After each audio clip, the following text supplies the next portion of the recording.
BJP की सरकार है, कांग्रेस के एमएलए हैं, तो उनको जो डिस्क्रिशनरी फंड जाता है वो कौन देता है? तो वो जयराम सरकारी ने दिया है ना उनको।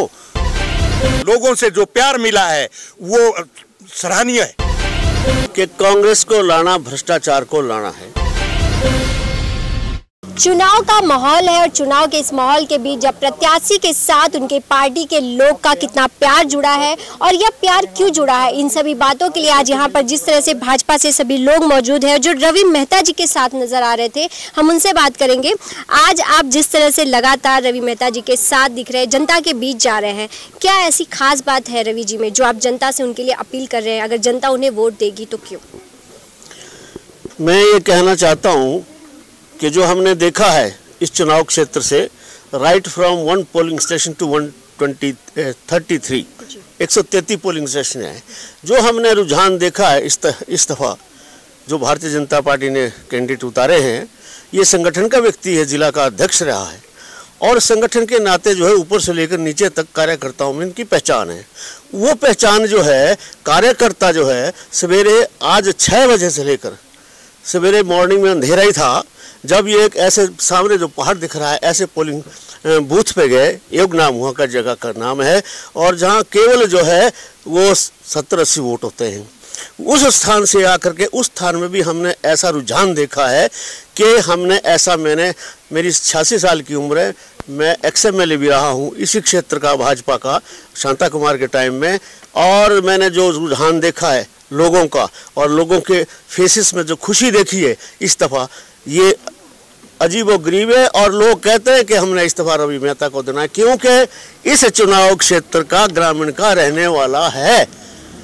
32 वर्षों से पीछे इन्होंने बाहर के व्यक्ति को ही सब लड़े, यहाँ जीते कांग्रेस के लोग, यहाँ के नहीं थे स्थायी निवासी। कोई रामपुर से आया, कोई रोडू से आया, कोई जुब्बल से आया, कोई कोटगढ़ से आया, कोई कुमारसैन से आया। यहाँ का पहली मर्तबा जो है इस धरती पुत्र को टिकट मिला है, इसलिए लोग जो है उनकी तरफ रुझान में जा रहे हैं। आपने सुबह की बात की, इतने सारे लोग उनका इंतजार कर रहे थे और जबकि पूरे दिन यही देखने को मिल रहा है कि लोग घंटों उनका इंतजार कर रहे हैं रवि मेहता जी का, तो क्या लगता है यहाँ की जनता ने, शिमला ग्रामीण की जनता ने अब बदलाव का मन बनाया है? बहुत बदलाव देखा है हमने, लोगों के चेहरों से ही और हाजिरी से ही पता लगता है कि आजकल हमारे गांव में घास आप देख रहे हैं, घास काटने का है और गाय वगैरह पशु पालने के वाले लोग हैं। हम लोग सवेरे से लेकर जो है लोग, औरतें, महिलाएं जो है घास काटने, आज जिस दिन का प्रोग्राम होता है घास काटना बंद कर देती है और इनके जो है जहाँ भी हमारी बैठक हुई है वहाँ शामिल हो जाती है। छोटे छोटे बच्चों से लेकर के जो गाँव में रहते हैं, पीछे घरों में रहते हैं, वो भी इनको मिलने के लिए, इनको देखने के लिए आते हैं। हालांकि ये चेहरा इस आम जनता के लिए नया है, लेकिन नया चेहरा होने के बावजूद भी इनकी जो है हाजिरी, इनकी मीटिंगों में जो हाजिरी हो रही है वो अद्भुतपूर्ण है। और हम जो है आज इस हमारा जो है नॉमिनेशन के बाद जो है अब हमारा काफ़ी दिन का हो गया है, तो 58 इसमें पंचायतें हैं, 58 पंचायतों में 84,000 वोट है। 84,000 वोट में जो पोल होने हैं वो होने 56,000। 56,000 का मतलब है जो आधा है, तो हम आज की स्थिति में आधे से ज़्यादा 30,000 वोट की तरफ जा रहे हैं आज के बाद, तो वी आर विनिंग। तो जीत यहाँ से पक्की है, भाजपा का कमल खिल रहा है। क्या भाजपा का कमल खिल रहा है यहाँ पर? भाजपा का कमल तो 32 साल पहले भी खिला था, लेकिन बाहर के लोगों को यहाँ से टिकट मिलते रहे इसलिए नहीं खिला। अब तो खिलने से भी अधिक खिलेगा। और जैसे आप चेहरे में, सबके चेहरे में देख रहे हैं, अब ये देखिए ऐसे ऐसे लोग। कांग्रेस कह रही है भाजपा महंगाई ले आ रही है। महंगाई की जो बात है, महंगाई की बात टमाटर और सब्जी में और चीज़ों में हो सकती है महंगाई। आटे में कोई महंगाई नहीं है, यहाँ तो 50% लोगों को मुफ्त मिल रहा है राशन और 2-2 हज़ार मिल रहे हैं छठे महीने उनको बीज के लिए, फलाने के लिए। और यहाँ इस बात महंगाई जो है मटर टमाटर और सब्जियों में हो सकती है, वो हमारे लोग खुद पैदा करते हैं घरों में, वो हमारे को महंगाई नहीं होती। हम तो खुद बेचने वाले हैं, परे बेचते हैं। हमें तो अच्छा हो रहा है कि हमारा टमाटर जो है महंगा बिक रहा है। हमारा मटर इस दफा 160 रुपये बिका, हम बहुत खुश हैं। और हमारा शिमला मिर्च 70, 80 और 100 रुपये बिकी है। हमारे को तो कोई महंगाई नहीं, हम तुम्हारे तो खुद पैदा होते हैं। हमारा मतलब गरीब जनता के लिए कार्य कर रही है बीजेपी। बिल्कुल गरीब जनता के लिए।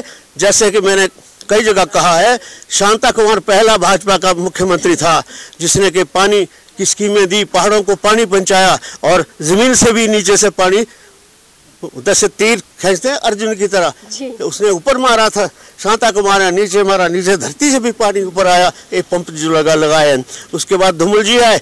धूमल जी ने ये सारी छोटी छोटी सड़कें नहीं, ये तो DGBR की सड़क है, ये कांग्रेस ने नहीं बनाई, किसी ने नहीं बनाई। DGBR की सड़कें 62 में जब चाइना से लड़ाई हुई थी, हारे थे, तब जाके ये वहां तक बनी थी, बॉर्डर तक, ये उनकी पहुंचाई। इससे जो लिंक रोड गए थे वो धूमल ने पिकअप के, धूमल सरकार ने बीजेपी के, उन्होंने लिंक रोड घर पर पहुंचाया, इसलिए उनको सड़क का मुख्यमंत्री कहते हैं। एक को पानी का, एक को सड़क का। जयराम ठाकुर को पेंशन 60 साल से ऊपर कर दी, जब कांग्रेस के लोग 80 साल से ऊपर जब हो जाए आदमी, जब रहे ही ना कोई मरने वाला हो, उसके बाद तब पेंशन दे रहे। कांग्रेस लिस्ट मांग रही है 5 साल, अब नए वादे कर रही है सरकार। 5 साल उन्होंने क्या काम किया मुख्यमंत्री ने?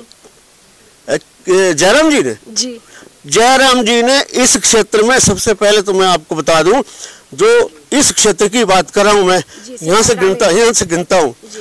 यहाँ बड़ी मुश्किल थी डिग्री कॉलेज की, शिमला जाना पड़ता था। और हमारे गांव के लोग जो है बेटे को तो भेज देते शिमला, अरे तू पढ़ता लो, वहाँ किराया लेंगे, लेकिन बेटी को नहीं भेज सकते थे हम लोग। और यहाँ डिग्री कॉलेज दिया हमारे को। इनको 100 बार बोला कांग्रेस के मुख्यमंत्री वीरभद्र सिंह को, जिनका बेटा इलेक्शन में आज खड़े, किस बात के वोट मांग रहे भाई? ये किसने दिया डिग्री कॉलेज? ये जयराम ठाकुर ने दिया। और वहाँ जाकर के परले इलाके में जहाँ से कैंडिडेट है, हमेशा मांगते रहे कि हमारे को 20 किलोमीटर 30 किलोमीटर BDO दफ्तर के लिए जाना पड़ता है, जहाँ की सारी स्कीमें होती है। और BDO दफ्तर टूटू में दे दिया। और उसी कड़ी में एक वहाँ हमको शिमला जाना पड़ता था मटर टमाटर ले के लिए। और सब्जी मंडी जहाँ है हमारा बोली का जो स्टॉक यार्ड है, उस पे जाने के लिए हमारे को 100 रुपया कुली को और देना पड़ता था। और वहीं जा करके सब्जी मंडी का निर्माण कर दिया इसी जयराम ठाकुर ने। अब लोग खुश हैं। SDM ऑफिस सुनी में जयराम ठाकुर ने, सरकार ने खोला। और तहसील दी धामी में, वो जयराम सरकार ने दी। और सारी बाकी सुविधाएं जो है जी जी, यहाँ पर और भी लोग मौजूद। जी आप बताइए, क्या बताइए? मैं ये कहना चाहता हूँ कि विधानसभा क्षेत्र में ये जो ग्रामीण का है, इसमें अभूतपूर्व विकास किया गया है। पिछले 5 साल की जो सरकार रही है जयराम सरकार की, वो मैं आपको गिना दूं इस बारे में कि जो काम पिछली सरकार ने किए थे, उद्घाटन किए थे या जो शिलान्यास रखे थे, उसमें जो हमारा बजट लगा है 4 साल 5 साल में, वो जयराम जी का लगा है। तो उसमें सबसे एक बड़ा प्रोजेक्ट करोड़ों का 56-57 करोड़ का प्रोजेक्ट हमारा लास्ट पंचायत है, बैकवर्ड पंचायत है हमारी, यहाँ 4 बाग पंचायत है हमारी। उसमें एक अटल आदर्श विद्यालय जो कि पूरे हिमाचल प्रदेश में सारे 15 या 20 ही सैंक्शन हुए हैं। तो बगैर MLA के, अभी हमारा भाजपा का MLA नहीं था, उसके बावजूद भी हमारी जयराम सरकार ने ये बैकवर्ड पंचायत में एक बड़ा महत्वाकांक्षी ये प्रोजेक्ट दिया है। उसके अलावा SDM ऑफिस है, डिग्री कॉलेज है, और जितने प्रोजेक्ट चले हुए थे जिसमें ITI भी है, डिफरेंट बिल्डिंग्स के काम थे, सड़कों के थे, इरिगेशन के थे, जल मिशन के थे, उसमें जो बजट लगता है सारा लगा है। और हमारे कांग्रेस के MLA जो कह रहे हैं कि जी हमने इतने करोड़ रुपए दे दिए या पिछले थे, तो आपको पता है, पढ़े लिखे लोग हैं आप, कि सरकार हमारी है, बीजेपी की सरकार है, कांग्रेस के MLA हैं, तो उनको जो डिस्क्रिशनरी फंड जाता है वो कौन देता है? तो वो जयराम सरकारी ने दिया है ना उनको। तो उनका कोई पर्सनल घर से तो नहीं आया हो, गवर्नमेंट का, किस गवर्नमेंट का है वो बीजेपी गवर्नमेंट का है। तो वो दिया भी क्या है, वो सेलेक्टिव पंचायतों को लिए दिया है। जो कांग्रेस की सेलेक्टिव पंचायतें हैं, जो उनके खासम खास है, उनको अलॉट किया है। डिस्क्रिशन की बात करूं मैं, पर ओवरऑल मैं पूरे विधानसभा क्षेत्र की बात करूं, अनपैरेलल्ड मैं कह सकता हूं, मतलब बगैर एमएलए के होना, ये एक अपने में बड़ा मतलब बहुत अच्छी हम उपलब्धि मानते हैं इसको। ग्रामीण क्षेत्र में एक ही लहर की बात की जा रही है कि रवि मेहता का नाम है। रवि मेहता, क्यों रवि मेहता? सबसे पहले SNI न्यूज़ चैनल का मैं धन्यवाद करता हूं, जो यहाँ के ग्रामीण क्षेत्र को जो है वो जन जन तक पहुँचा रही है। देखिए, जो विकास की बात करते हैं, विकास को लेकर चले हैं हम सभी लोग, एक विकास को लेकर चले हैं। विकास किसने किया है? परम श्रद्धेय नरेंद्र मोदी जी ने, और यहाँ पर हिमाचल में जो हमारे मुख्यमंत्री है जयराम ठाकुर जी, तो विकास किया है। विकास के लिए ही हम आगे बढ़ रहे हैं। और जो एक व्यक्ति यहाँ जो उठाया है, एक ग्रामीण क्षेत्र से, एक बहुत गरीब फैमिली से, पढ़ा लिखा युवा कर्मठ, और सबकी जो ग्रामीण की जो सारी परिभाषा है, सारा परिवेश है, वो समझता है। और जो यहाँ पर अभी तक हम जो रहे हैं, वो डेपुटेशन से यहाँ पर हमारे पास जो है वो MLA आता रहा है, बाहर का है, क्योंकि वो यहाँ से नहीं है। वो एक हमारी जो रियासत है, उस रियासत से राजा ख़ानदान से है, और यहाँ पर हमारे ऊपर थोपा गया। पहले जो है वो उनके पिताजी रहे, पूर्व मुख्यमंत्री थे, अच्छे थे, उनका हमने जो है वो अच्छे तरीके से सम्मान किया, उनको जिताया। उसके बाद इसको भी थोपा गया ज़बरदस्ती। मतलब तो पिताजी के राह पे नहीं चल पा रहे बेटे? नहीं चल पा रहे हैं, क्योंकि जो पिछले 5 साल में वो विधायक रहे हैं, उन्होंने कोई भी विकास नहीं किया है।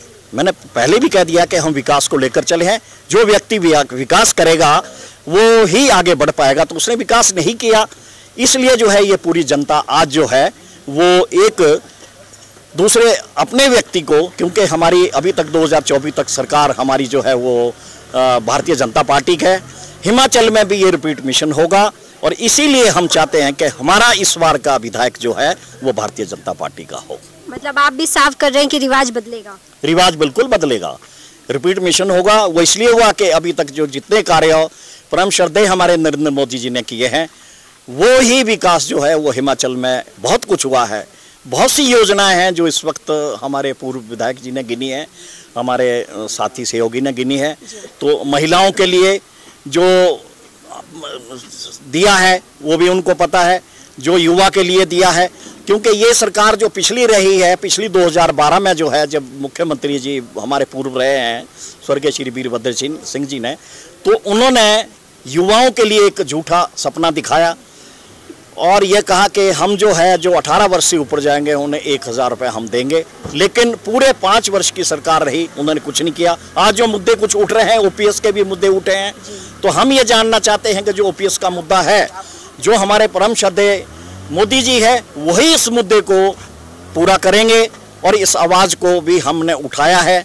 और अभी 19 तारीख को जो है हमारी एक बैठक हुई थी, क्योंकि मैं जिला शिमला का जो हूँ वो अध्यक्ष हूँ, ये पूर्व कर्मचारी प्रकोष्ठ का। तो हमने इस बात को माननीय मुख्यमंत्री तक पहुँचाया है, जिसमें इस बात पर चर्चा बड़ी गंभीरता से किया, क्योंकि अभी इससे पूर्व भी माननीय मुख्यमंत्री जी ने जो है वो detailed letter government of India sir को दिया, जिसमें अभी क्योंकि थोड़ी सी दिक्कत ये आई कि पिछली जो हमारा 2-2.5 साल का जो क्रम रहा है, जो एक गंभीर भीषण बीमारी हमारे हिंदुस्तान में आई, उससे हम टूट चुके। हमारा भारतवर्ष थोड़ा सा रहा पीछे रहा, हमारी अर्थव्यवस्था जो है वो पूर्ण नहीं हो पाई, काफ़ी सी दिक्कतें आई। लेकिन फिर भी हमें विश्वास है कि हमारी सरकार हिमाचल प्रदेश में आएगी।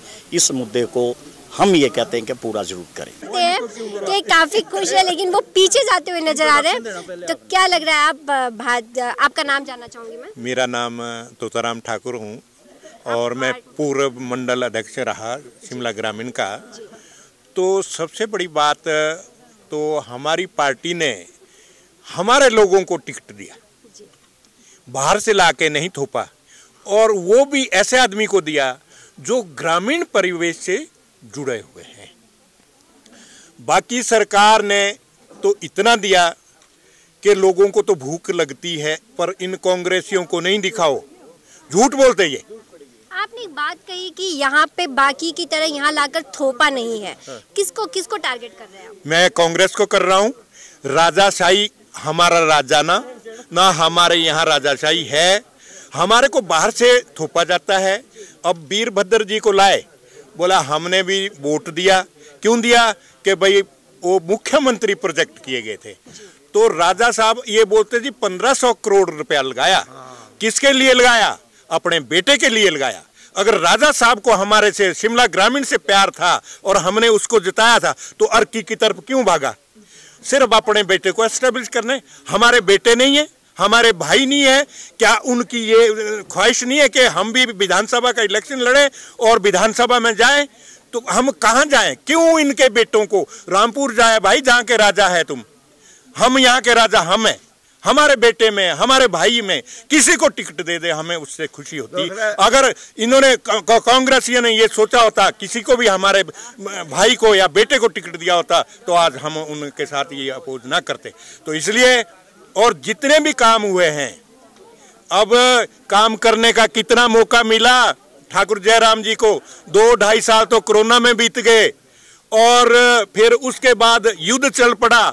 आज सेल्फ इंडिपेंडेंट कोई भी मुल्क नहीं है। हमें जो भी चीजें हैं दूसरे पर भी आधारित रहना पड़ता है। बोलते महंगाई हुई, महंगाई हुई। अरे महंगाई हुई, अगर मोदी जी इस देश के प्रधानमंत्री ना होते तो यहाँ कोरोना के काल में ऐसा बुरा हाल होता कि कोई हमारे को पूछने वाला ना होता। और इस टाइम लोगों की इतनी बोले ना ना ये मोदी का वैक्सीन है, नहीं लगाना इससे। अरे क्यों ऐसा बदनाम कर रहे हो? मोदी जैसा ही एक प्रधानमंत्री है। क्या लगता है कांग्रेसियों ने नहीं लगवाए थे? कुछ नहीं, पहले बोल रहे हैं मर जाएंगे इससे, नहीं लगानी कहते हैं, ये तो मोदी की वैक्सीन है। ये बेशर्म है, झूठ बोलते हैं। तो लगाया उन्होंने, सबने लगाया। फिर बाद से फिर तो वो आ जाते ना, फिर कहाँ मरना था उन्होंने? नहीं लगाते तो उनको कोरोना होना था। ठीक बात है। आपने कहा यहाँ की सभी जनता ही राजा है, तो क्या लग रहा है ये राजा अब अपने लिए कौन सा राजा ढूंढेगी? जो राजा रवि मेहता। हम सब राजे हैं, पर देखिए टिकट तो एक को मिलेगा ना। हम उनके साथ है, हम सब रवि मेहता है। और जब भी कोई हमारे आवश्यकता पड़ती है तो रवि मेहता को हम यहाँ से फोन करते हैं, ये फलां का काम है, हमें वहाँ नहीं जाना पड़ता है और काम हो जाता है। तो रवि मेहता नहीं है हम, और क्या है? इनके पास तो ये अंदर नहीं मानते। वहां पर जब जाना होता है ना, हॉली लॉज कहीं जहाँ भी कहीं रहते हैं, तो ये हमारा विधायक तो ऐसा है, यहाँ बोलेंगे तो यहीं बैठेगा। तो ये आप चुनाव में देख रहे हैं या पहले भी ऐसे? पहले भी हमने कभी भी ऐसा नहीं किया। चुनाव में तो देख रहे हैं। आज मैं 3 दिन से इस इलाके में घूम रहा हूँ, लोगों से जो प्यार मिला है वो सराहनीय है। और हम तो ये जीतेंगे तो लोगों की वोटों से जीतेंगे भाई। जब लोग हमारे साथ है तो हम 100% ये दावे से कह रहे हैं कि हमारे जनता के मन में एक बात होती है कि चुनाव है इसलिए आज प्रत्याशी हमारे साथ जमीन पे बैठ रहे हैं, हमारे साथ मिल रहे हैं, लेकिन चुनाव जाने के बाद अगर फिर जनता आपसे मिलेगी कि कहाँ है रवि मेहता, तो आप बताएंगे? बिल्कुल, लोगों के बीच रहेंगे, लोगों के बीच रहेंगे। और ये हम जब रवि मेहता है तो हम पहले उनके साथ हैं, और जो हमारा विधायक है वो हमारे साथ है। जहां भी हम बोलेंगे वहां आएंगे। तो यहाँ पर और भी लोग मौजूद हैं, आप क्या कहना चाहेंगे? आप आज यहाँ पे नजर आ रहे हैं, क्या लग रहा है शिमला ग्रामीण में किस तरह की लहर देख पा रहे हैं और क्या लगता है किसे चुनना चाहिए जनता? मेरा नाम सत्यप्रकाश ठाकुर है और मैं इसी क्षेत्र का निवासी हूँ। मेरी ग्राम पंचायत ही मरीपट्टी है और दूसरा निवास मेरा ग्राम पंचायत ओगली में पड़ता है, यानी कि 2 पंचायतों में मेरा भी निवास है। जो पूर्व में ये कांग्रेस बहुल क्षेत्र हुआ करता था किसी ज़माने में, लेकिन आज हम एक लगातार एक परिवर्तन दे रहे हैं जनसाधारण की। मैं भाजपा की दृष्टि से नहीं बोल रहा हूँ, मैं कांग्रेस की दृष्टि से नहीं बोल रहा हूँ, मैं एक जनसाधारण की दृष्टि से बोल रहा हूँ कि आज हम एक परिवर्तन देख रहे हैं। जनसाधारण में परिवर्तन है। जो हमारा न्यूट्रल वोटर है, जो बिल्कुल कैडर का कांग्रेसी नहीं है, कैडर का कोई भाजपा वोटर नहीं है, उनमें एक विश्वास पैदा हुआ है। विश्वास क्यों पैदा हुआ है कि एक तो मैं 2 बातें कहना चाहता हूँ। एक, भाजपा का जो सिलेक्शन ऑफ कैंडिडेट है वो लोगों को बहुत पसंद आ रहा है। सिलेक्शन ऑफ कैंडिडेट कि पहली बार ऐसा हुआ है कि भाजपा को शायद ये जनमानस में जो एक भावना थी कि भाई यहाँ का नेटिव कैंडिडेट होना चाहिए, उन्होंने इस भावना को पहचाना। और कोट पंचायत से बाग पंचायत तक ये जितनी भी 58 पंचायतें हैं, 4 हमारे वार्ड्स हैं, म्यूनसिपलिटी वार्ड्स हैं, सुनिए NAC है, नोटिफाइड एरिया कमेटी है, तो उसमें लोगों की ये भावना थी। आपने सोशल मीडिया में भी देखा होगा, they were contesting for the local candidate, son of soil, ये हमारे को धरती पुत्र चाहिए। तो रवि मेहता जी इस चुनाव क्षेत्र के स्थायी निवासी हैं, उनका लगातार आना जाना रहा है। तो यहाँ तक कि हम तो उनको 2010 से लेकर देखते रहे इस चुनाव क्षेत्र में। 2012 में वो लगातार रोहाल जी के साथ ही इन्होंने काम किया। कर्मठ कार्यकर्ता लगते हैं और एक बहुत जुझारू और पढ़े लिखे एक बहुत अच्छे कार्यकर्ता हैं। एक बात, दूसरी बात क्या है, डेवलपमेंट पॉलिसीज़ ऑफ बीजेपी जो लोगों को पसंद आ रही है, लोगों को पसंद आ रहा है भाजपा का काम, लोगों को पसंद आ रहा है कार्यशैली। आज कोई घोटाले नहीं दिख रहे हैं, आज कहीं कोई घोटाले नहीं है। 100% जो पैसा आ रहा है वो यूटिलाइज हो रहा है, डेवलपमेंट पर्पस में जा रहा है। और सोशल्स जितने भी हमारे नेसेसिटीज़ हैं, अब आप पेंशन को देख लो कि कहाँ एक हमारे जो पूरे वयोवृद्ध होते थे, 80 साल की उम्र होती थी, गिने चुने लोगों को पेंशन लगती थी। आज लगभग जो भी 60 साल की उम्र पार कर रहा है उनको पेंशन मिल रही है। किसी को निश्चिंत अपना जीवन बसर कर रहे हैं, किसी की डिपेंडेंसी नहीं रह गई है। किसी का अगर लड़का भी उसके बोलने से बाहर है, उसको ये चिंता नहीं है कि भाई मुझे मेरा लड़के कांग्रेस ओपीएस को लेकर आई है, 1500 महिलाओं को देने की बात कर रही है, इस तरह की वादे कर रही है। कितना बजट है जी हिमाचल का? कितना 5000 करोड़ के लगभग बजट का वो हिमाचल का बजट रहता है। और इसमें कितना खर्च हो रहा है? मेरे को ऐसा लगता है कि annually we have to spend 1000 crore. क्या हम दे पाएंगे? कितने % बजट हो गया सिर्फ पेंशन के लिए? क्या हम इतना बजट दे पाएंगे? जितना हमारे पास कितना बजट होता है, ये तो समझने की बात है। दूसरी बात ये है, आप इस बात से अनुमान लगा सकते हैं, 2012 में वीरभद्र सिंह जी ने कहा था कि बेरोजगारों को बेरोजगारी भत्ता देंगे, और कहाँ किसी को बेरोजगारी भत्ता नहीं मिला जी। 1000 रुपये देंगे, नहीं मिला, वो मिला ही नहीं, किसी को मिला नहीं है। लिखने 5 साल विक्रमादित्य यहाँ रहे तो क्या कार्य किया? कुछ कार्य मेरे ख्याल में कहीं मैं शकरोड़ी पंचायत में सुन रहा था। I was listening there, I was employees, I am ex engineer, I resign from the electricity board और I worked in SJVN for long time. तो मैं वहाँ शकरोड़ी में मैं उनको देख रहा था लड़कों को, तो वो बोल रहे थे कि विक्रमादित्य सिंह जी आए और बोल रहे कि मुझे दुख है कि भाई मैं 4.5 साल के 4.5 साल के बाद आपके बीच में आ रहा हूँ। तो आप समझ सकते हैं कि क्या किया होगा उन्होंने, जब वो आए नहीं तो क्या किया होगा, अनुमान लगाओ। और ये तो मैडम ऐसा है, हमारे लोग अब जान गए हैं कि कांग्रेस को लाना भ्रष्टाचार को लाना है। अब मैं ज़्यादा बात तो नहीं करूँगा। इनका दिल्ली का कुनबा भी बेल पे है और शिमला का कुनबा भी, हिमाचल का कुनबा भी जेल में ना बेल पे है, और इनका इंतजार तो जेल में हो रहा है, बाकी कहीं नहीं हो रहा। हम तो मानते ही नहीं है। आप देख रहे हैं सक्षम न्यूज इंडिया, सबसे पहले सबसे तेज।